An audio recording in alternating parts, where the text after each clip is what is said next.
మా దగ్గర అయితే ఫుల్గా ఎండ అయితే వచ్చేసిందండి. ఇంకా వర్షం పడట్లేదు. మీ సైడ్ వర్షం పడుతుందా లేదా ఎండ వచ్చేసిందో కామెంట్ చేయండి.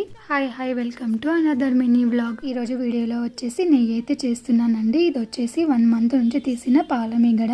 ఇంకా ఇక్కడ మీగడ మొత్తం మిక్సీకి వేసి వెన్నపూస అయితే తీస్తున్నాను. ఈ ప్రాసెస్ అంతా నాకు చాలా టైం టేకింగ్ ప్రాసెస్ లాగా అనిపిస్తుంది. ఇలాగే గిన్నెలు కూడా చాలా ఎక్కువ అవుతాయి. మామూలుగా అయితే డైరెక్ట్ గా మీగడ మొత్తం ఒక గిన్నెలోకి వేసి డైరెక్ట్ గా స్టవ్ పైన పెట్టేసి లో ఫ్లేమ్ లో పెట్టి నెయ్యి అయితే కాస్తాను. కానీ ఇలా తొందరగా అయిపోతుందేమో అని ట్రై చేశాను. కానీ ఎక్కువ టైమే పడుతుంది. ఎందుకంటే నెయ్యి లో ఫ్లేమ్లో కాస్తాం కాబట్టి. మీరు ఎలా చేస్తారో నెయ్యి కామెంట్ చేయండి. ఇందాక వర్షం పడట్లేదు అని చెప్పాను కదా, ఈ నెయ్యి కాసేటప్పుడు మాత్రం ఫుల్గా వర్షం అయితే పడింది మధ్యలో. ఇంకా ఫాస్ట్గా వెళ్ళి బట్టలు అయితే తీసుకొచ్చేసాను. ఈ నెయ్యి కాసేటప్పుడు అయితే మాత్రం ఇంట్లో చాలా సూపర్గా స్మెల్ అయితే గుమాయిస్తూ ఉంటుంది. ఇంకా ఈ వీడియో మీకు ఎలా అనిపించిందో కామెంట్ చేయండి. మన ప్రీవియస్ వీడియోస్ కూడా చూసి లైక్ చేయండి. వీడియో నచ్చితే సబ్స్క్రైబ్ చేసుకోండి. Thanks for watching. బాయ్.